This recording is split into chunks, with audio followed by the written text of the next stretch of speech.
Press the bell icon on the YouTube app and never miss another update. पिछले वर्ष हमने शुरू किया था 1.5 लाख के करीब लोगों को नई नौकरी देने का काम। उसके बावजूद आज भी लगभग 1.25 लाख 1,32,000 लोगों की रिक्वायरमेंट रेलवे में है। अगले चरण में हमें जो ऑलरेडी वैकेंसीज है 1,31,000 के करीब, उसका प्रोसेस फाइल पे शुरू हो गया है और उसको भी हम फास्ट ट्रैक करेंगे। एक्सपेंशन हो रहा है रेलवे का, इसके लिए कभी आदमियों की कमी ना महसूस हो, इसके लिए रेलवे इसको प्रोएक्टिवली तुरंत शुरू करेंगे। सर ऑन करने की बात कह रहे हैं सर, उसमें अगर एक चीज बस समझना चाह रहे हैं, क्या महीने भर में माने कि ये वैकेंसी कैंडिडेट्स के लिए अवेलेबल हो जाएंगे, उसमें अप्लाई कर पाएंगे वो 1,32,000 या 31,000? ये प्रोसेस अभी बहुत फास्ट ट्रैक करेंगे। इसके लिए थोड़ा टेंडर वगैरह खोल के जो एजेंसी है उसको भी हायर करना पड़ेगा, उसको अभी हम स्टडी करेंगे। आज ऑन फाइल निर्णय ले लिया है कि इसको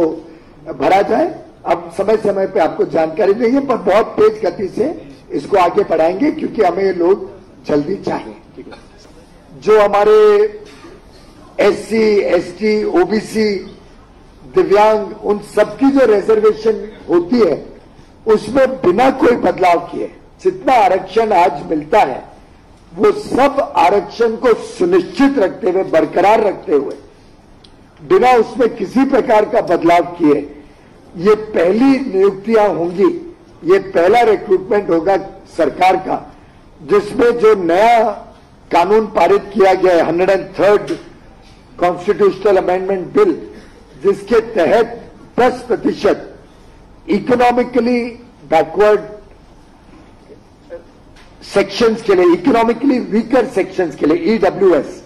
इकोनॉमिकली वीकर सेक्शंस के लिए जो 10% का आरक्षण रखा गया है, उसका लाभ अब रेलवे पहली संस्था होगी केंद्र सरकार की जो उसका लाभ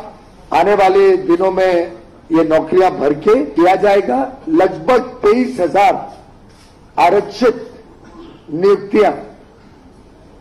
इसके तहत इकोनॉमिकली वीकर सेक्शंस को मिलेंगी। पूरी तरीके से शेड्यूल्ड कास्ट, शेड्यूल्ड ट्राइब और OBC के लिए जो आरक्षित है उसको सुनिश्चित करते हुए, उसको बरकरार रखते हुए, और इसके अलावा अगले 2 वर्ष का जब आकलन लेते हैं तो लगभग 1 लाख लोग अगले 2 वर्ष में रिटायर होने का अनुमानित आंकड़ा है।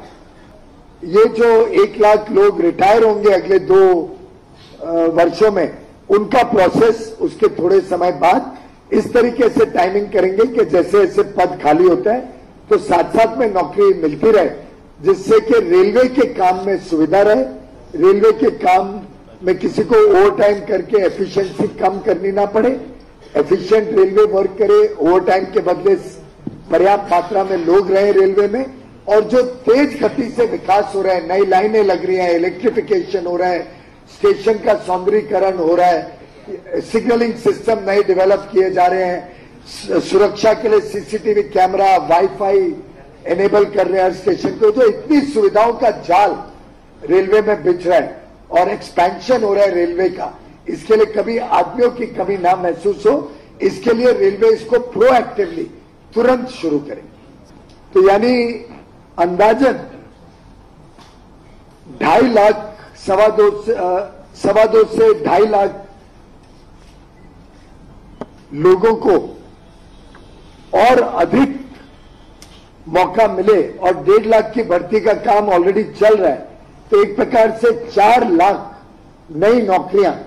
रेलवे अकेले देने जा रहा है। इसमें 1.5 लाख की तो प्रोसेस बहुत आगे बढ़ चुकी है, लगभग 2-2.5 महीने में पूरा प्रोसेस भी खत्म हो जाएगा, लोग नौकरी पे आना शुरू हो जाएंगे।